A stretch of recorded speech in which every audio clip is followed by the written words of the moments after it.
En este momento, pues primero contarles, no sé si hay colegios, creo que había unos colegios que no nos conocían, pero pues digamos que parte de nuestro ejercicio es empezar a contarles qué es Adecopria para aquellos que no lo tienen. Y además desde el año pasado con nuestro ejercicio de la Mega, pues ha sido un objetivo importante que todos estemos sintonizados con lo que hacemos. Este es el propósito superior de Adecopria, trascender la educación para transformar la sociedad. Todas nuestras actividades y nuestras acciones están enfocadas hacia ese sentido. Para quienes no nos conocen, somos una organización fundada en 1963, ya tenemos 62 años, cumplimos este año, sin ánimo de lucro, pluralista, incluyente y conformado por instituciones educativas de todos los niveles y proyectada nacionalmente.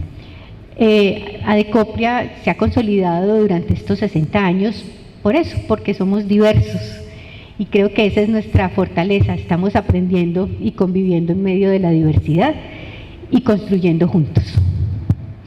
El objetivo entonces de Adecopria es representar y fortalecer a nuestras instituciones educativas para que a través de la innovación educativa, la reflexión constante y la participación en políticas públicas trabajemos para transformar la educación. Básicamente es el ejercicio que hacemos y por el que trabajamos todos los días. Simplemente parte como de los ejercicios que venimos haciendo es consolidando nuestras cifras y esto es lo que somos hoy en Adecopria. Somos 56 instituciones educativas, estamos en 13 municipios, tenemos más o menos 38.000 estudiantes y 3.000 docentes. Digamos que quisiéramos, y es nuestra intención, llegar a todo ese grupo. Estamos generando 4.746 empleos directos y 936 indirectos. Nuestras instituciones, 39 tienen área de comunicaciones separada, independiente, y 43 tienen áreas de bienestar. Para nosotros es muy satisfactorio poder concretar eso que es Adecopria en números, y ha sido parte como del ejercicio que también nos dejó la Mega el año anterior. Bueno, lo primero es agradecerle a Rosita, nuestra rectora anfitriona, que nos recibe hoy en el Instituto Jorge Robledo.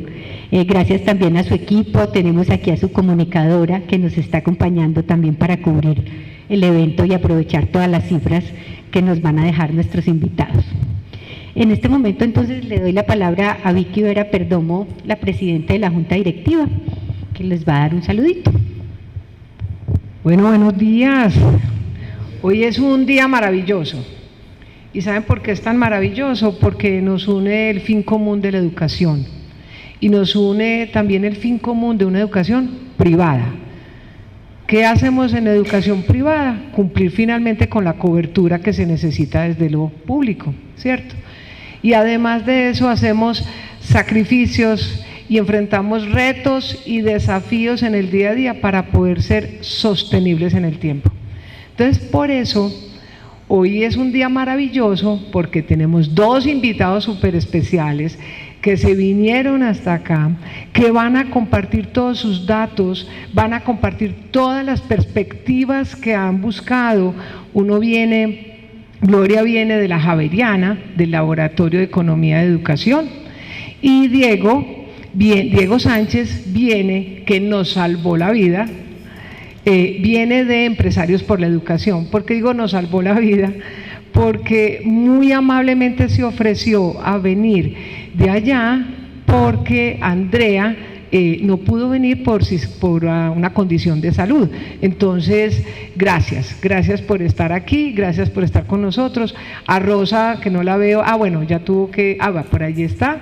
Rosa, muchas gracias por prestarnos este auditorio, delicioso, es amplio, es fácil de llegar aquí, y a todos ustedes gracias, porque hoy nos une la defensa de la educación. Estamos en un contexto duro, estamos viviendo momentos que nos están amenazando muchísimo en la sostenibilidad de nuestras empresas, porque la educación también es una empresa de vida. y seguirá siendo una empresa. Entonces, por eso es que hoy nos quiero felicitar a todos porque estamos convocados para esto. Muchísimas gracias y nuevamente muchísimas gracias. Hoy va a ser un espacio de mucha reflexión y ojalá salgamos de aquí tan movilizados, pero tan llenos de estrategias que podamos finalmente salvar la educación como eje fundamental de la transformación de un país. Nuestro propósito es claro, ¿cierto? Es trascender la educación para transformar la sociedad, y para esa transformación necesitamos que todo un gobierno, que todo ciudadano de a pie, que todo padre de familia, que el mismo estudiante entienda que para uno transformarse a sí mismo necesita la educación. Así vamos a desarrollar este país. Bueno, muchísimas gracias y vamos entonces a empezar presentando muy bien a Gloria y a Diego. Bueno, vamos a tener 3 momentos. Vamos a darle la palabra a Gloria de la Universidad Javeriana primero. Ella nos va a hacer un contexto macro de una visión como más amplia, y Diego va a estar con nosotros también compartiéndonos parte de las investigaciones que son más de percepción, de otro tipo de información que tiene Empresarios por la Educación. Y al final vamos a tener un momento en un conversatorio en donde responderemos algunas de las preguntas que ustedes hicieron en el formulario. Ya los 4 personas nos van a acompañar, Giovanni y Vicky, moderando el conversatorio. Ellos ya tienen esas preguntas. Y pues por supuesto las cosas que surjan de la conversación. Entonces, Gloria, bienvenida. Gloria es economista y máster de Economía de la Pontificia Universidad Javeriana, es máster en Administración Pública de la Universidad de Nueva York en Estados Unidos y doctora en Análisis de Políticas Públicas de la Universidad de Maastricht en Holanda. Sus áreas de interés son la economía de la educación, el análisis de políticas públicas y la evaluación de impacto. Actualmente es la directora de doctorados de Economía y profesora asociada del Departamento de Economía de la Pontificia Universidad Javeriana de Bogotá. Es directora y cofundadora de la Javeriana. Y como incidencia, me estaba contando que es mamá de 2 niños, entonces también es profesora y mamá, o sea que le duele por todos los lados. Gloria, bienvenida.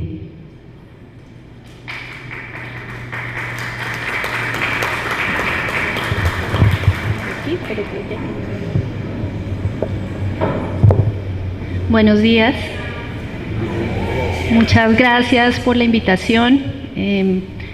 Para mí Medellín siempre ha sido una ciudad que me trae muy buenos recuerdos. Mi papá es de Medellín y muchas de las vacaciones de infancia las pasamos aquí o en Guarne.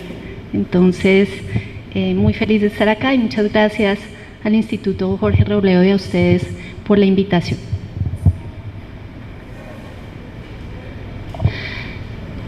No sé si algunos están familiarizados con el Laboratorio de Economía de la Educación de la Javeriana, de pronto lo han escuchado, o si no. Bueno, el laboratorio se creó en 2020, Luz Karime Abadía y yo, profesoras de la Javeriana, somos economistas, pero nos trasnochaba la educación. Entonces, lo que hacemos en el laboratorio, que algunos le llaman observatorio, porque trabajamos muchos datos, procesamos datos del ICFES, Ministerio de Educación, hacemos encuestas, etcétera, para tener información, evidencia para tomar decisiones, no estar a ciegas. En este momento no la tenemos tan fácil porque desafortunadamente algunos de los datos que debían ser publicados en algunas bases o por el ministerio, etcétera, desafortunadamente están retrasados y en otros casos ya no se está recogiendo la información, como es el caso, por ejemplo, de la C600, que es una encuesta que se hace a colegios. No se recogió en 2024 y 2025 está en duda. También hay rumores de pruebas PISA, que para este momento ya debían estar los giros para empezar a hacer las pruebas PISA. Parece que no se han hecho esos giros, entonces no se sabe si esas pruebas van o no van. En ese sentido, pienso que vamos retrocediendo en lugar de avanzar. porque en lugar de tener más información para tomar decisiones, estamos teniendo menos información, desafortunadamente. Entonces el laboratorio hace estos análisis de datos, no nos enfocamos en pedagogía, sino en mediciones, modelos, caracterizaciones, etc. Y se llama laboratorio porque en algunos casos jalonamos recursos externos para hacer intervenciones en colegios, por ejemplo, de lectura, mejoras matemáticas, etc. Entonces es como una especie también de experimentación en el sentido de que probamos si algo funciona o no funciona. Si funciona bien, seguimos adelante. Si no funciona, ¿qué es lo que tenemos que arreglar para que siga funcionando? Más recientemente, el laboratorio ha tenido una injerencia en política pública porque los datos que nosotros generamos sirven para alimentar, nos piden conceptos técnicos desde el Congreso, por ejemplo, de la República, para avanzar en diferentes leyes. Yo nunca había ido al Congreso en mi vida y el año pasado estuve 5 veces llamada a audiencias públicas justamente para proveer información en esa toma de decisiones. Hoy les traigo una presentación de algunos datos que pudieran ser del interés de los rectores y las rectoras que nos acompañan, empezando por supuesto por la natalidad. Esos son los nacimientos. Desde 2012 tenemos 676,000 nacimientos y esos nacimientos han venido decreciendo, incluso con un aumento que nos proporcionó la migración venezolana, que hizo que hubiese un pico. Pero hoy en día, en 2023, están naciendo, hacia 2023, 510,748 personas. Las proyecciones del DANE iban como así y lo que estamos observando es así. Entonces, allí tengo una cifra, desde los últimos 8 años ha caído en un 24% los nacimientos y eso eventualmente es un efecto dominó. Lo vemos primero en los jardines infantiles con la Universidad de Yale University. Estamos haciendo un trabajo donde levantamos el censo de jardines. Y lo que observamos es que varios de los jardines, especialmente en la pandemia, especialmente privados, desaparecieron. Lo más triste de la historia es que los jardines que tienden a desaparecer son los de mejor calidad, porque la calidad cuesta. Entonces, es lo mismo que yo tenga una casa con adaptaciones de infraestructura para niños pequeños, con personal especializado en estos niños, a que una señora tenga en su casa la sala, la corre y pone un televisor. Entonces es más probable que en las crisis esa señora que corre el televisor sobreviva y no los jardines que tenían muy buena infraestructura y muy buen personal. Bien, entonces observamos una caída en el número de jardines infantiles, especialmente privados, y no es por asustarlos, pero esto es un efecto dominó. En la medida en que los jardines van sufriendo el primer embate, después siguen los colegios. Ahora, mientras que no es obligatorio la educación de los 0 a los 4 años, sí es obligatoria de transición en adelante. Entonces, es más probable que el choque sea más fuerte en los jardines que en los colegios. Tasas de natalidad, esto es por cada 1.000 habitantes, la nacional es 14.3 y acá tengo por regiones. No está por ciudades, sino por departamentos, y Antioquia se me acaba de perder.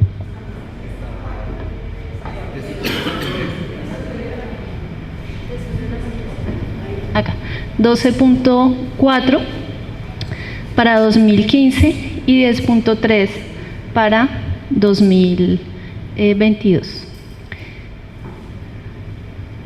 Aquí hay aumentos, o es más grande, pero acá hay menos personas, ¿no? Entonces, que la tasa sea más grande, de todas maneras, como la base es pequeña, son poquitas personas en esos departamentos, entonces no compensa en absoluto los decrecimientos que se están dando en otras regiones.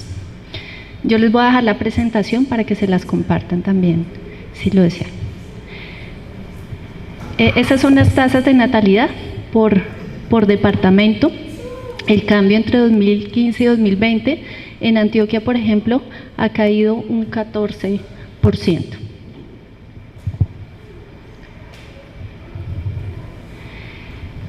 ¿Qué está sucediendo también? Aparte de que las personas, algunas ya deciden no tener hijos.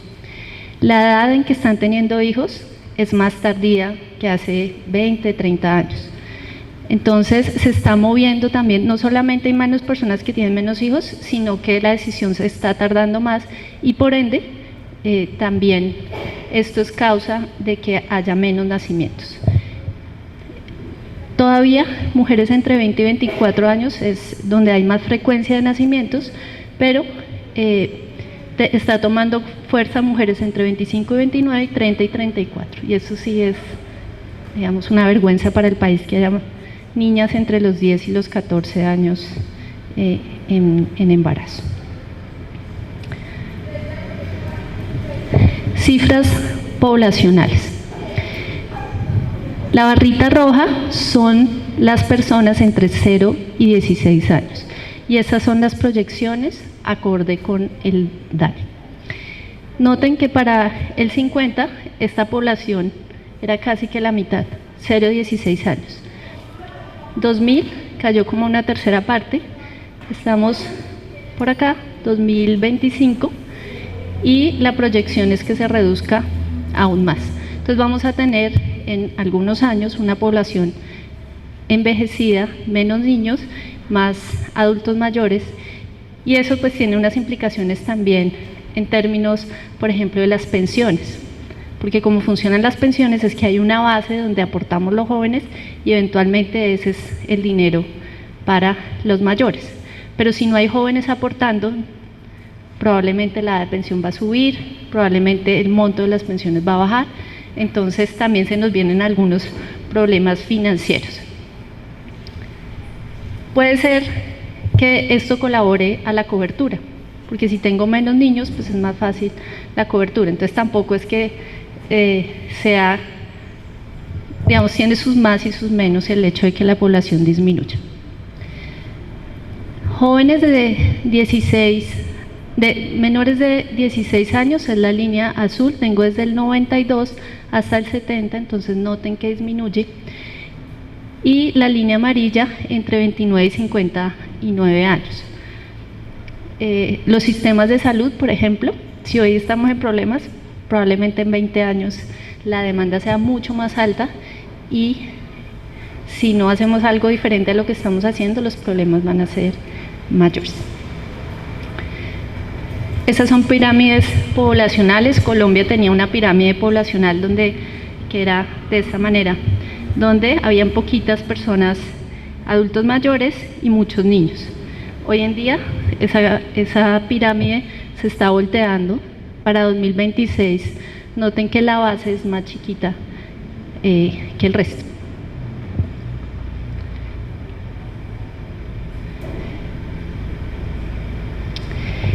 Estas son otras proyecciones. El número de personas menores a 20 años se va a ir reduciendo en 2023 a 2065, del 32% al 20%. El mensaje es el mismo, menos número de personas. Y adicionalmente en Colombia se está dando un fenómeno que aproximadamente 17.000 personas, si mi memoria no me falla, por ejemplo, salieron en los últimos meses del país a vivir en el extranjero y en promedio son personas de altos ingresos. Entonces también hay una migración hacia otros países.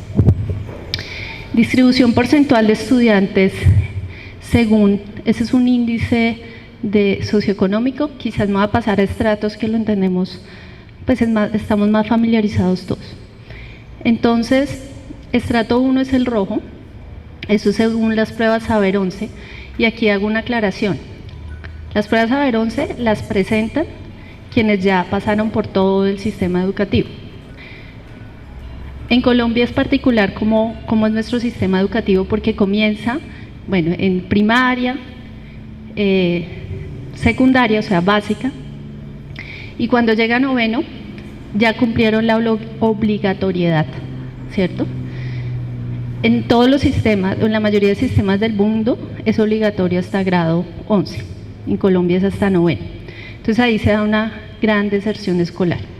Algunos de ellos pasan a educación para el trabajo o educación no formal, otros quedan ahí como deambulando de alguna forma y no pueden pasar al sistema de educación superior porque no han completado décimo y 11. En algunos casos es porque los chicos no quieren o porque tienen que ir a trabajar. En otros es que simplemente no hay sedes educativas para décimo y 11, que eso es muy triste. Entonces, estos son los que sobrevivieron. Más o menos solamente de 100 niños que entran en primero de primaria, solo 60 se van a graduar de bachilleres. Entonces, esos son el 60% que sobrevivió. ¿Y quienes salen con más probabilidad? Pues los de menores ingresos, o quienes tengan problemas en su trayectoria académica. Estrato 1, 41%, estrato 2, 35.9%. Entonces, la mayoría de nuestros estudiantes son estratos 1 y 2, que hubo un cambio de metodología donde introdujeron el sinestrato, y se ha reducido el número de personas estrato 1, o la proporción, y también y se ha mantenido la proporción de estratos 2. Estratos 3 crece un poco y estratos 4 y 5 también crecen un poco. Esta es la misma distribución para calendario B, la anterior era calendario A. Y en calendario B, por supuesto, encontramos una mucho mayor proporción, allá no era ni el 1%, acá es 20.5% estrato 6, 20% estrato 5, 22% estrato 4, 25% estrato 3, 9.3% estrato 2 y 1 sin estrato, pues es un porcentaje pequeño.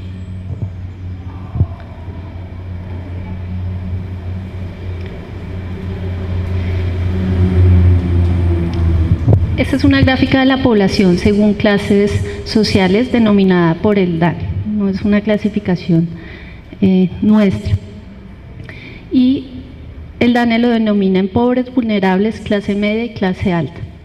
Entonces, clase alta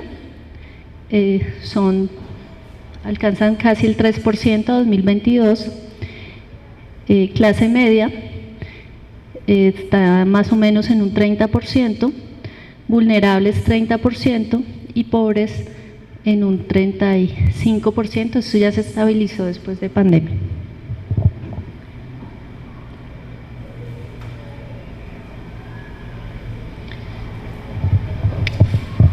A mano derecha de ustedes está el porcentaje de la población clase media en 2022 según ciudades. Y aquí Medellín está acá, la segunda, 50% está clasificada en clase media según el DANE. Son datos de 2022.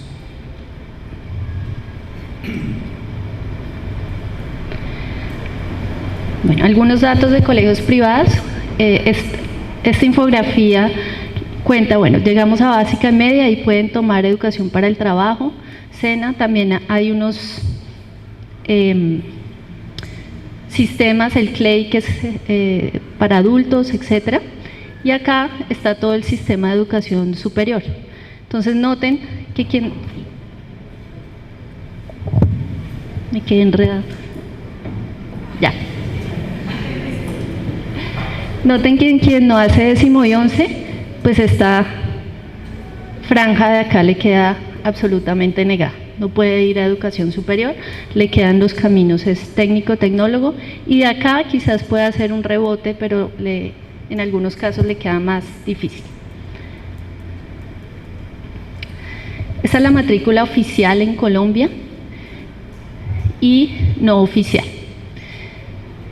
Ahora que he estado en algunos debates de política pública, yo solía decir como colegios públicos y privados. resulta que eso también tiene una connotación, porque dicen los recursos públicos son solo para colegios públicos.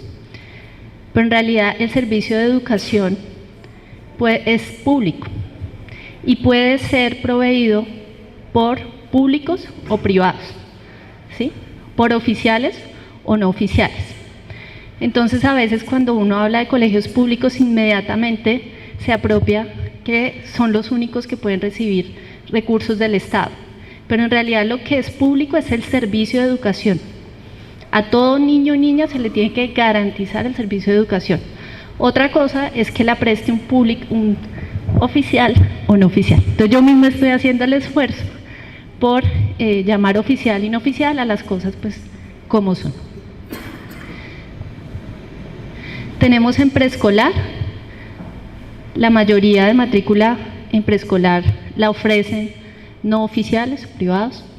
Básica primaria, tenemos 1.3 millones de mujeres, 1.4 millones de hombres, eso en oficial. Y en no oficial son 328.000 mujeres, 352.000 hombres. Básica secundaria se concentra también en oficiales, 1.2 millones, bueno, 2.4 millones más o menos de estudiantes. En no oficiales, 400 y pico mil, media, se concentra también en oficiales, 400, como 1 millón de personas. Esto es educación para adultos y modelos flexibles de educación. Ese ha sido otro fenómeno, homeschooling y modelos flexibles de educación, que hace que la gente ya no demande los modelos tradicionales, sino que se vaya a otras opciones. ¿Cómo está resultando eso? No se sabe porque no hay datos. Y esa es una queja que tengo constante, porque en la medida en que haya datos podemos hacer análisis, pero desafortunadamente, por ejemplo, de esta educación hay poco y nada de información. Estas son el número de instituciones educativas totales por departamento y estas son las no oficiales. Esto para mostrar que ustedes lo saben de sobra, que la educación privada en el país también tiene un aporte importante. La educación oficial tiene un aporte importante, por supuesto, y la privada también, que es un poco lo que a veces se deja por fuera en el debate público. Por ejemplo, en la discusión de la ley estatutaria, se dejaba un poco al lado todo lo que tenía que ver con instituciones privadas, tanto colegios como universidades, y en cambio se le daba mucha importancia a las instituciones oficiales que la tienen, pero no podemos desconocer tampoco lo que el sector privado aporta a la educación. Esta infografía muestra más o menos la distribución en Colombia: urbanas 76%, rurales 24%, no oficial 20%, oficial el 80%. Calendario A 98%, calendario B 2%. Y aquí notamos pues que el número de matriculados a lo largo del tiempo viene disminuyendo. Estas son las brechas de desempeño, promedio oficial y privado. Los oficiales son los moraditos, los privados son los triangulitos. Entonces, evidentemente, ahí casi siempre la brecha es a favor de los privados. Bien. Número de sedes, ese es uno de los informes que saca el laboratorio. Nosotros cada 15 días estamos mirando datos en educación y produciendo un informe. Este es sobre el cierre de colegios, que nos alertó muchísimo. Esto fue un derecho de petición que pasamos al Ministerio de Educación Nacional, o sea, son datos oficiales. Tengo que decir dos cositas o dos aclaraciones. La primera, puede ser que en algunos casos haya depuración de los datos, es decir, se demoraron 30 años en que había ahí en la base de datos unos colegios, sobre todo en Pasto, por ejemplo, que fuimos a mirar 2.500 colegios liquidados. Y ese se debió, por ejemplo, a una gran depuración que hicieron ese año. Y dos, aquí no contempla los colegios nuevos. Sin embargo, la tasa de creación de colegios nuevos es mucho más baja que la tasa de destrucción o de liquidación de colegios en el país. 2019, 1.793 sedes. Sí.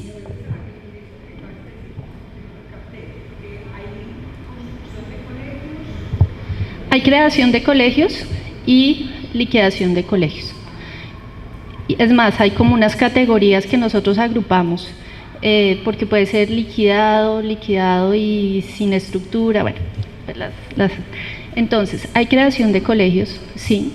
Por ejemplo, en zonas rurales se ve mucho que solo hay 6 niños, entonces de repente hay solo 2, cierran esa sede y unen y crean otra o pasan a los niños a otro colegio. La mayoría de destrucción de colegios o liquidación de colegios oficiales es en sedes rurales. En cambio, en privados es en ciudades. Y yo acá no contemplo cuántos colegios nuevos se crearon, solamente cuántos se liquidaron.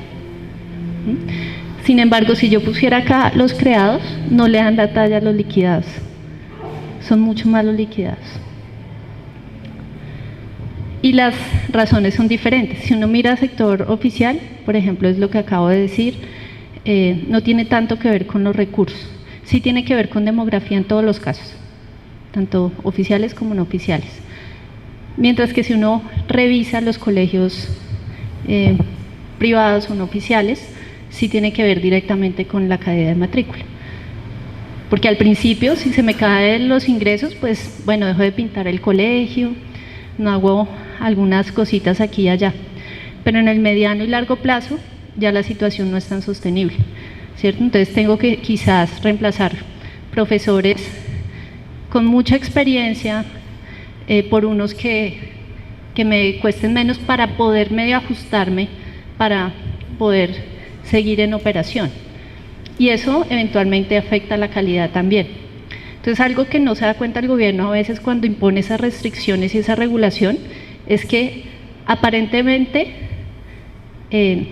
la regulación va a favor de la calidad, pero no necesariamente, porque si usted empieza a poner restricciones por todo lado y le deja cero margen al colegio para reaccionar, lo que está haciendo es quizás obligándolo, por ejemplo, a ese reemplazamiento de profesores de más experiencia, etcétera, con unos de menos experiencia, y eso va en contra eventualmente de la calidad. Bueno, entonces miremos, por ejemplo, 2023, total 3.000 liquidados. Eso es un montón, solo en 2023. Oficial, 1.900 algo, no oficial, 1.033.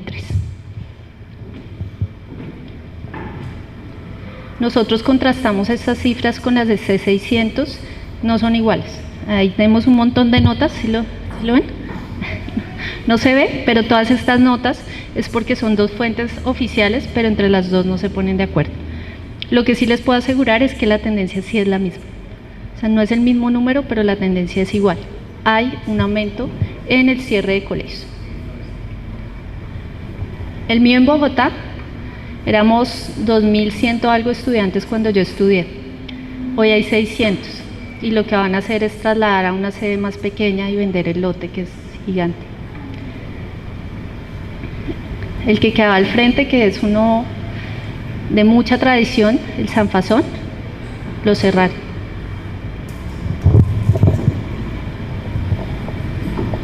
Y esa es la preocupación también, estamos cerrando colegios que son de muy buena calidad, ¿cierto? Como los jardines que les comentaba. Entonces esa es la mayor preocupación, porque hay una paradoja. Tenemos en instituciones oficiales salones con 40 niños y los profesores están con la cabeza así, y en instituciones privadas sufriendo porque la matrícula no alcanza y les toca cerrar uno de los 5 cursos que iban a abrir en preescolar. Entonces es súper paradójico y no había un mecanismo claro en el que quizás se pueda pasar parte de esos estudiantes al sector privado, en parte porque no hay motivación política para darle, por ejemplo, a los estudiantes que ellos deciden, ¿sí? Entonces ahí hay un bono, por ejemplo, que es de tanto dinero, no full la matrícula de los privados, pero sí puede ser de un dinero y usted escoja quizás poder ir a otra institución diferente a la que le ofrece la oferta oficial. Cuando están en rojo son los departamentos que más ha caído la matrícula, perdón, que han cerrado más colegios, y si están en verde es donde se están abriendo más.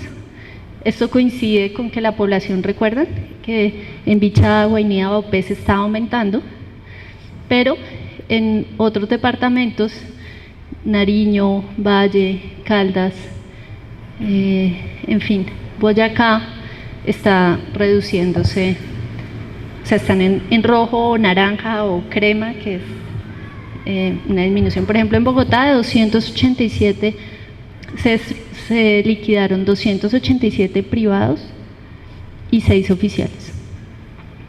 No tengo Antioquia. Medellín, 69 privados, Manizales 17 privados, 27 oficiales, que para el tamaño de Manizales es un montón. Y así sucesivamente.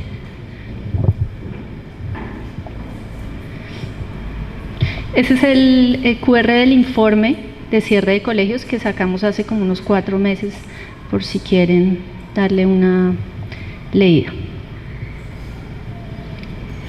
Nuevamente son datos oficiales,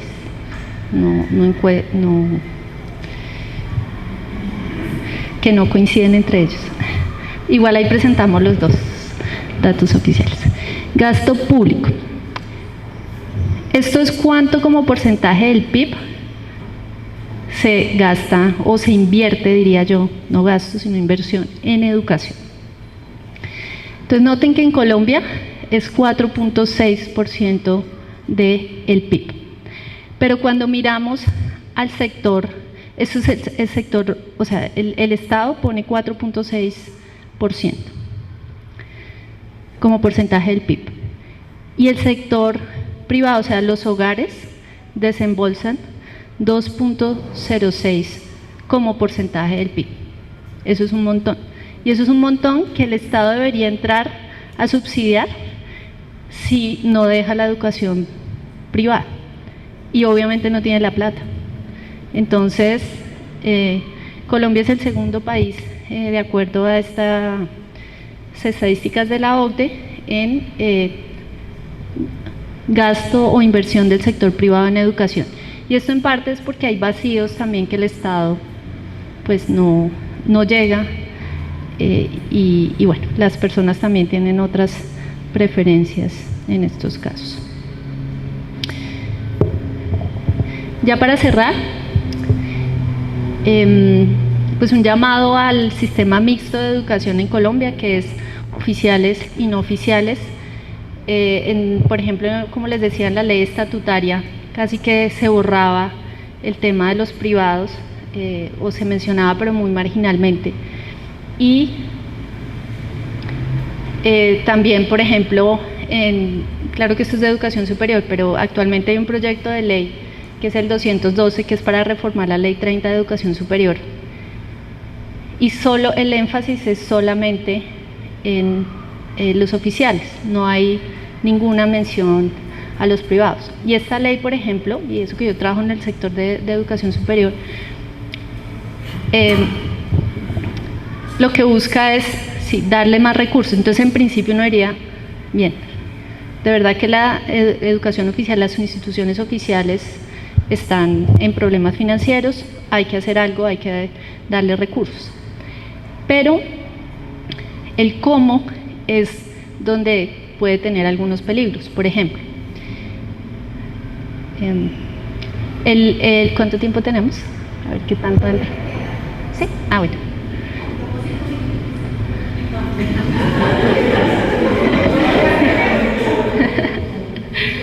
Bien.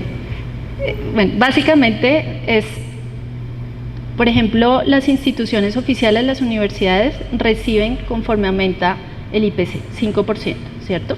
Pero todos sabemos que el salario mínimo aumenta mucho más que eso. Entonces, sí había una injusticia en que les aumentaban el presupuesto en la medida en que aumentaba el IPC, pero sus gastos son mayores.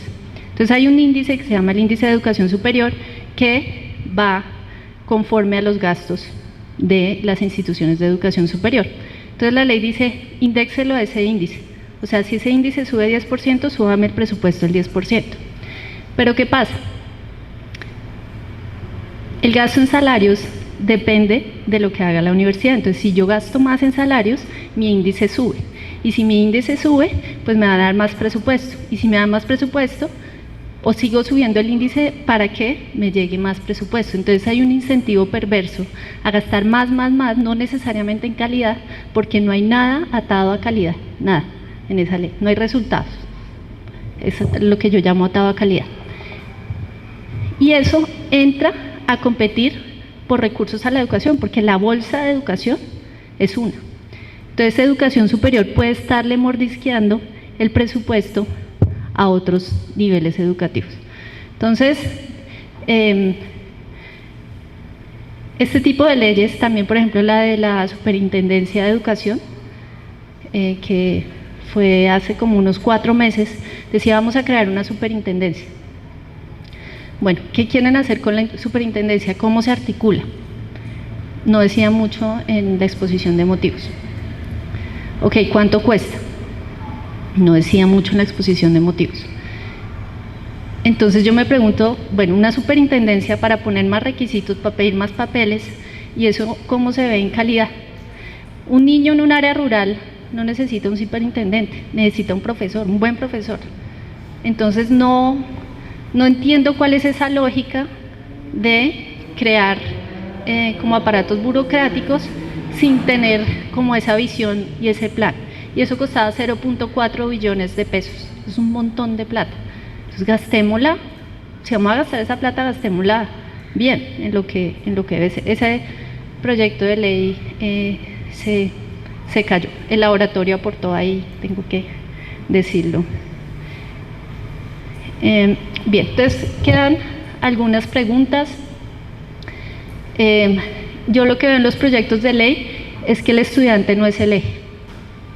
No es el eje principal y debería ser. Lo segundo es, no se menciona casi calidad, o sea, es como un concepto ahí abstracto, pero si yo te voy a dar algo, tiene que haber una corresponsabilidad. Y ahí poco se habla de eso. Y la eficiencia, no hay muchos estudios de eficiencia porque se están generando muchos gastos a nivel oficial y la pregunta es qué tanto eso está aportando y qué tan eficiente también es eso. Si me cuesta menos un niño en un colegio privado bueno que en un colegio oficial malo, pues la pregunta es si sí estamos haciendo bien en ese caso las cosas. Hay colegios oficiales muy buenos, pero también hay colegios privados muy buenos y se le está dando un poco la espalda a esa posibilidad de hacer articulaciones. Finalmente, un ejemplo de política pública es un proyecto de ley 192, que es un bono escolar. Creo que lo propuso Paloma Valencia. Y es justamente darle a las familias un bono para que las familias decidan dónde meter a sus hijos. ¿Sí? Ellos son los que deciden. Y ese bono escolar, claro, no va a ser de una suma grande, pero ayuda a las familias en las decisiones. En el 91 se dieron bonos escolares en Colombia y la evaluación de impacto de esos bonos fue positiva, en el sentido que los estudiantes accedieron a instituciones de mejor calidad. Y antes que las familias disminuir los costos en educación, porque uno diría, si le dan un bono, pues ya no gasta el salario en el colegio, sino que lo gasta en otras cosas. No, la evidencia muestra que las familias le ponían un esfuercito más para sacar al chico adelante en una institución que le diera mejor educación a la alternativa que tenía. Fueron muy efectivos, incluso lo siguieron en el tiempo, o sea, no solamente hay acceso, sino también en retornos, es decir, los salarios los midieron tiempo después y la diferencia en salarios es como el 30%. Entonces no es menor que hoy las familias hagan una decisión diferente y quizás sus hijos van a tener un mejor desempeño pues, en la vida. ¿Cuáles son los requisitos que dice ese proyecto de ley? Contar con un proyecto educativo institucional aprobado, licencia de funcionamiento, resultados en pruebas de estado iguales o superiores al promedio oficial, ofrecer al menos 30% de cupos por grado al bono escolar asignados por mérito académico. Sinceramente, yo le haría algunas modificaciones al proyecto, pero en esencia, este tipo de proyectos son un ejemplo de esa articulación que eventualmente se puede dar entre sector oficial y sector no oficial. Muchas gracias por la atención y pues si hay preguntas, bienvenidas.